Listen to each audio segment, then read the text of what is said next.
to have the world champion Jamil here. Jamil, thank you for accepting the invite. And how are you, brother? I'm doing good. Thanks for having me on. I'm doing good. Let's start. Jamil, you're going to fight one more words as a black belt. How are you feeling to fight the words? Feeling good. It's a very good division. It's a lot of tough competitors. Now there's 3 world champions in the division that are all going to be fighting, as well as a lot of guys that have won other majors. A lot of guys that have got on the podium. So it should be 4 to 5 really exciting matches, really fun matches. So I'm looking forward to it. And what is your motivation to compete at Worlds on one more time? What's make you feeling happy to fight at Worlds? For me, fighting at Worlds it's not really about me a lot of the times. I like to be able to be an example for the team and for the kids that watch. So that's really why I like to compete, is I train in the room with kids and they get to see me training, and I like to be able to go compete and show them what we can be, like the result of our training, show them like this is the highest level of someone who came from the same place that you came from and on the same mat, and this is what I'm going to go do to represent all of us. So that's why I like to compete every Worlds, and that's what I'm looking forward to doing in a couple weeks. And your division gets tougher throughout the years. How do you analyze these divisions, Jamil? I'm a fan of jiu-jitsu still, so I look at it in 2 ways. I can look at it from a competitor and I look at it from a fan. From a fan perspective, it's a lot of tough guys, so you never know what matchups are going to be. Last year, there was a new world champion with Isaac, and the year before with the new world champion with Fabricio. So now that you have all of us in the division as world champions and a lot of guys that are coming up that are making a name for themselves over the last 2 years or 3 years, you really don't know what matchups you're going to get. And then there's always guys that you may not know about or that may not have a big name yet that you know are going to be tough matches as well. So from a fan, it's just exciting to see what matchups you can get. But for a competitor, I don't really, I don't care too much. I don't look at it and try to guess who I'm going to fight or try to think about it.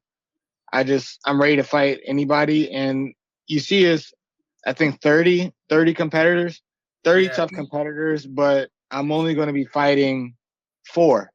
And I don't know what 4 it's going to be. So I can't think about it too much because I'll be thinking about one athlete and that's not who I'm fighting. So I'm just ready to have tough matches and I'm going to be the best version of myself. And everything else is just exciting to see what matchups can come from it.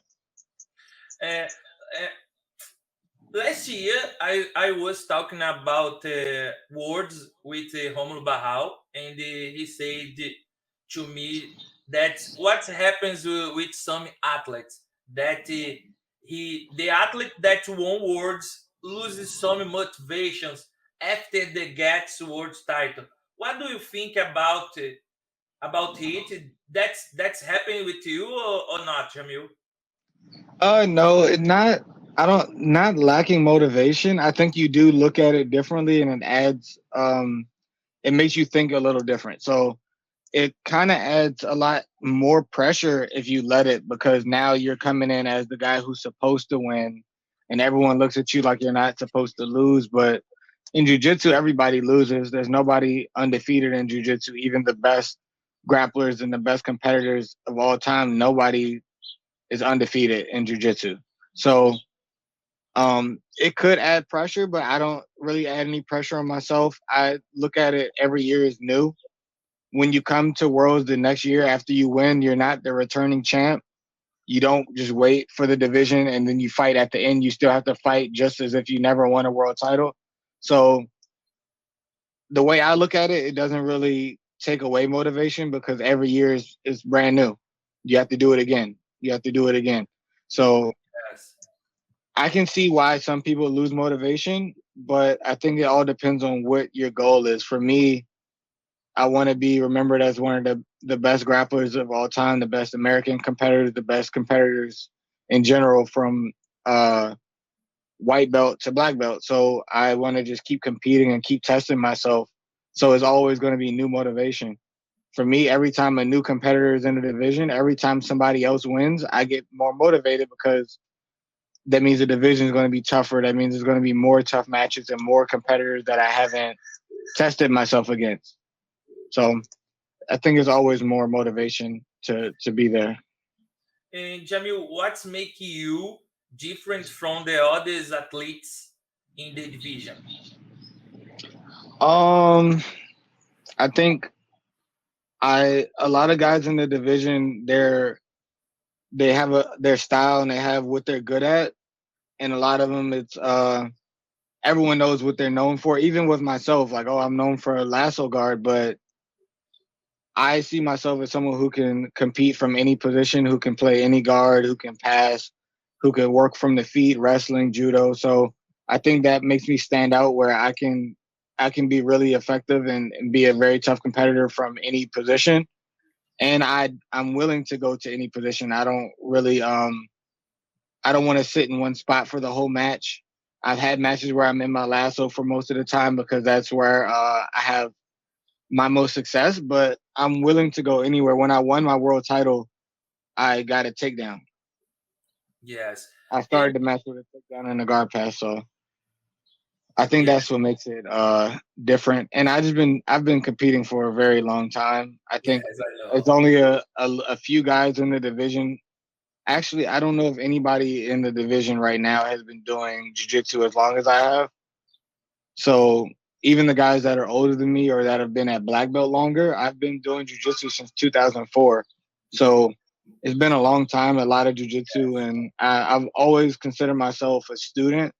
So I'm always learning and always trying to keep learning from anything around me, other competitors, students, videos. I'm always trying to learn. So I think that's what sets me apart. But I don't really know what everyone else is doing, so I can only guess. Yes. Hey, Jamil, tell me about more when the person's becoming a world champion as a black belt. What's changed for the athletes when they go to the next competition? Is more pressure or not? How you feel after you won the first world title as a black belt? There's definitely more pressure at first, and you have to kind of correct your mind and think about it over again, because once you win the world title, now every time you have a match, you think, if I lose, this person's going to be able to say they beat a world champion or they beat the world champion, and it can make it more important for them to beat you. But when you really think about it, it doesn't really matter. If you're a world champion and you lose at the New York Open, the next tournament, they don't become a world champion. They still have to go win a world title. You can't take away somebody's title because you beat them. You have to go earn it for yourself. So when you think of it that way, there's no more pressure. But I think most guys that win worlds, you have those negative thoughts in your head more than positive thoughts. You think more, oh, I can't lose because I'm the world champion, and it's going to make me look like I got lucky, or it's going to make me look like I'm not as good. And you compare yourself to other world champions, and you think, oh, well, this guy didn't lose. Once he won his world title, nobody beat him for a long time. And you start thinking about all of these things, and it can make it harder for you to be your best, because now you're thinking about so many things that aren't supposed to matter, and it can mess you up. But for me, I always knew I would be a world champion. The second I went to my first world championships and watched in 2009, I told my coach, I told my team, I was like, I'm going to be a black belt world champion. And when I got it, I wasn't surprised. I knew that was my goal, and I had a lot of confidence that I was going to be a black belt world champion. So it didn't add too many pressure, because I always thought and I believed that I would be a world champion. So I think that may be a little different for me, and some other people may not have the same level of confidence or the same drive to be a world champion. Like, there's some people that win and they know that they can win, but they don't have as strong a belief. And then when you win, now you're surprised and you have a lot more pressure. So I think it's different for everybody, but it's definitely more ways to think negative than positive. And Jamil, now I will do some specific questions for to know about your opinion. Do you think about competing at no gi? Yeah, I I I'm always willing to do no gi. I did ADCC in 2019, and I've done some super fights at black belt in no gi.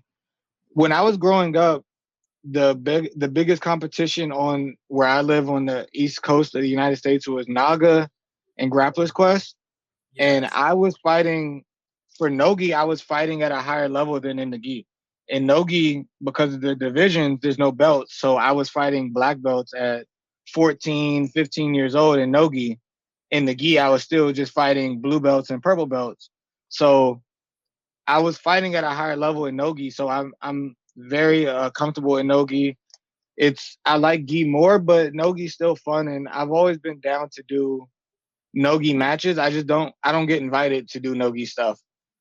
And the biggest thing for me is with ADCC, the trials, the weight is really hard for me to make for 66, and I always feel like I'm too small for 77. So Yes. I'm in between, and it makes it hard for me to commit to cut a lot of weight for the trials. And usually when the trials are going on, there's other gi tournaments that do have my weight that I'm more comfortable at. So that's why I never have done the ADCC trials. But when I was invited in 2019, I made the weight for 66, and I tried my best to compete there. But I don't get invited to do any other Nogi stuff, so there's not really much I can do. I do plan on doing like Nogi Worlds, Nogi Pans. I've done Nogi Pans once at Black Belt in 2017, but I plan on doing more Nogi tournaments, and hopefully I get invited to Nogi super fights and things in the future. If you receive one invite today from who's number one, maybe has a one name that you like to face to fight? No, not really. I don't anybody. I don't really like care to pick opponents. If it's a good opponent that I feel is a tough match and a good challenge, then I'll accept it. If it's a match where I don't feel like it's the best challenge I can have, I'll still accept the fight, but I won't be as excited. You know, I'd Okay. rather fight a bigger challenge, fight somebody. I feel like a lot of guys, especially that try to get invited to who's number one, they want to get invited to fight somebody that they already beat or that they already or the public thinks they're already better than. I don't really see the point in that. If I'm going to get invited for a super fight, I think it should be somebody that the public thinks that I can beat, but then they also think the person can beat me, so that you really don't know how the match is going to go. It makes it more exciting. I see a lot of matches where there's a very clear favorite and there's a very clear underdog, and there's a chance for an upset, but a lot of the times we already know who should win the match, and I think that makes it less exciting. So I want to fight the bigger challenge. Yes. And Jamil, what do you think about doping in jiu-jitsu? And would you make any change to the doping test? I don't know what changes they could make. I do think there should be some changes. I think if possible, every black belt should be tested. I think every black belt should have to be tested at the start of the season or before the tournaments or however. I don't know how possible that is because it's expensive and I don't really know how it works. But in a perfect world, I think every black belt that's competing at these events that where it's illegal should be required to test. I don't think you should pick just the winner. And even sometimes the winner doesn't get chosen to be tested. When I won in 2018, I got tested, but not every black belt that won was tested. So I think everybody, at least everyone that's on the podium, but in a perfect world, everyone should be tested. In my opinion, if you're in any sport and you take steroids, it's unacceptable. I don't care if they don't have rules against it or not. I think not only as a competitor, but as like a man, if you're using something to make yourself better, other than your own hard work and effort, then you're cheating. And I don't respect anything that you accomplish. That's me personally. I don't care if someone says you needed it or don't need it. If they say you could have won without it, then why did you use it? Were you mentally weak? Did you feel like you were physically weak? There's something that made you feel like you needed to use outside enhancements to help you. So I feel like, of course, there's supplements, things that are natural and things that aren't proven to enhance. So if it's performance enhancing, I feel like it's cheating and it just shouldn't be allowed. And I personally don't respect. I don't care what you've done. I don't care if you got caught for steroids and you got suspended and you came back and won the next time and didn't get caught for steroids. I still don't respect any of your accomplishments. And I do know there's a lot more guys, more guys cheat and don't get caught than cheat and get caught. So most of the guys still don't get caught and they're allowed to go say that they're clean, and I know that they're not. I still don't respect you. Now, I also, as an athlete who has been accused of being on steroids, I know a lot of guys can get accused that aren't. So if I don't know for a fact, I can't say anything. Even if I think, I can't base it on my opinion. But the second someone gets caught for steroids, or if I know for a fact, whether someone directly told me or whatever, I just don't respect it at all. I don't think in sports, performance enhancing drugs, I have zero respect for it. And I don't care when people say, oh, for Nogi, they don't test, or for ADCC. I just think that either way, as a competitor who came all the way up from a white belt as a kid, all the way up to black belt, and has been able to be successful without using any type of performance enhancing drugs ever in my life, or even thinking about it, anybody else that's not doing that, I just think it's weak. Okay. That's me personally. Hey, Jamil, talk about you. What do you like to do outside jiu-jitsu? I know that you want to buy a shoes. Yes, I do collect shoes. I like to collect clothes and shoes. I have a lot of shoes, and Yes. I have a lot of clothes. Other than that, I play some video games with my teammates, with the kids on the team.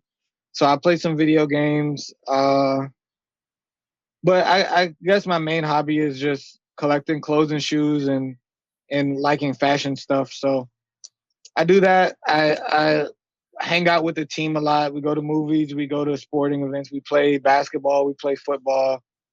We have a lot of fun on the team, and we're more like a family on the team. So we do a lot of stuff together outside of training. Actually, I think we spend more time not training than training as a team. So that's just kind of what I do. I don't do too much. I don't party. I don't drink. I don't smoke. I don't really do anything crazy. I like music. I like clothes. I like shoes. I like video games. So I like anime. Those are pretty regular stuff. Nice. And did you train a lot with Muhammad Ali? Yeah, Did you learn Portuguese a little bit? just a little bit. It's crazy. In college, I took 4 years of Portuguese, and it's still not good. It's still bad. What's bad words you know in Portuguese? I can talk a little bit about jiu-jitsu. So if someone's saying who their favorite fighter is or what their favorite move, I can understand and I can reply a little bit. If it's food, I can talk a little bit, but that's really it. When May was training with us, when he was I think maybe juvenile blue, purple, he taught me a lot of bad stuff. So I can't say what he taught. He taught me how to talk bad to people and how to make fun of people. So I learned some funny stuff from May, and from Muhammad I learned a lot. From Erberf I learned a little bit, but I try to get them to talk more English when they're here. Yes. And I learned a little bit of Portuguese, but not good enough to talk to people. I try to work on it. But yeah, when Muhammad was like, right now he's focusing more on he does a lot more striking and MMA and boxing. But when he was training jiu-jitsu, we were training every day. Even if I wasn't, because he would either fight ultra heavy or super heavy. So even if we weren't sparring every day, we would always do a lot of technical training, a lot of drilling, and a lot of just talking about jiu-jitsu. I really like the way he thinks about jiu-jitsu, and he's like me, where we always want to learn more and want to learn new stuff and learn new positions. And I like his game. We both play lasso, but we play it very differently. So I like to learn from him. I still am able to learn from Muhammad. And it's always fun rolling with him. Yeah, he's a nice guy too. Yeah. And what do you know about Brazil? Did you visit Brazil yet? I've never visited Brazil. I want to. I always hope to come to Brasileiros and compete in Brazil. I had an opportunity to do an event in Brazil. I was invited, but I was injured and I couldn't get healthy in time to sign and the contract to commit. So hopefully I get another opportunity to fight in Brazil, whether it's a IBJJF, like a Brazilian Nationals Brasileiros, or a super fight or an invitational tournament. Hopefully I can get another opportunity to come to Brazil and train and compete. Nice. And do you know about foods in Brazil? Only a little bit. My favorite restaurant is Fogo de Chão, so I'm familiar with picanha and pão de queijo, the cheese bread, and some of the Brazilian foods I like. The Brazilian barbecue I like a lot. Açaí, of course, is one of the most famous things from Brazil in the jiu-jitsu culture. So I know anything that they have at Fogo de Chão or Açaí. I know when the real Açaí. Yeah, when Yara was training with us, she would make some chocolate dessert. She would make some Brazilian desserts and food. So I've tried some stuff. Nice. I've had different foods from the guys from Brazil that have trained with us over the years and learned a little bit about the culture, but I definitely want to be able to experience it and be in the culture and train and compete. I love Brazil. I love the energy. I love the competitors and the passion that they have for competing.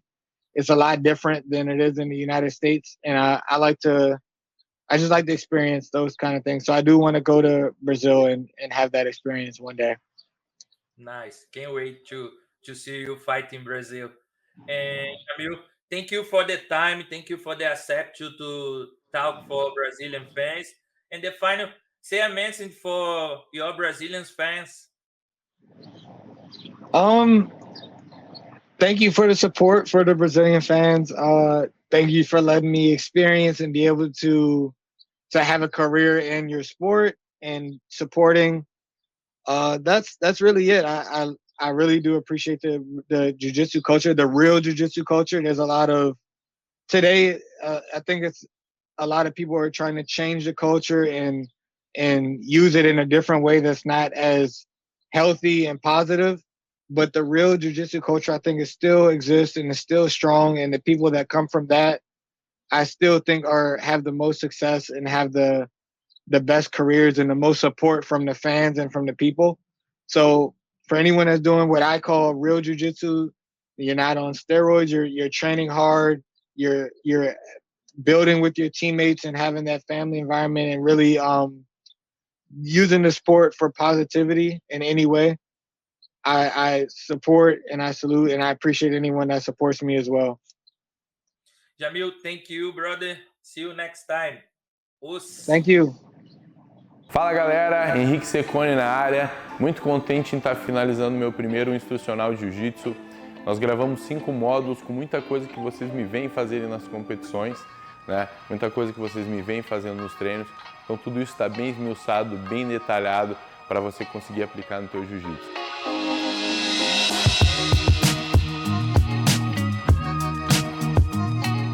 Fico muito contente em estar sendo o primeiro atleta a gravar com a BJJ Protect, uma plataforma que vai ganhar muito espaço no mercado do jiu-jitsu digital, valeu? Então não perde tempo, entra lá, segue a BarraJiu Protect e fica atento que tudo isso vai estar disponível logo para você.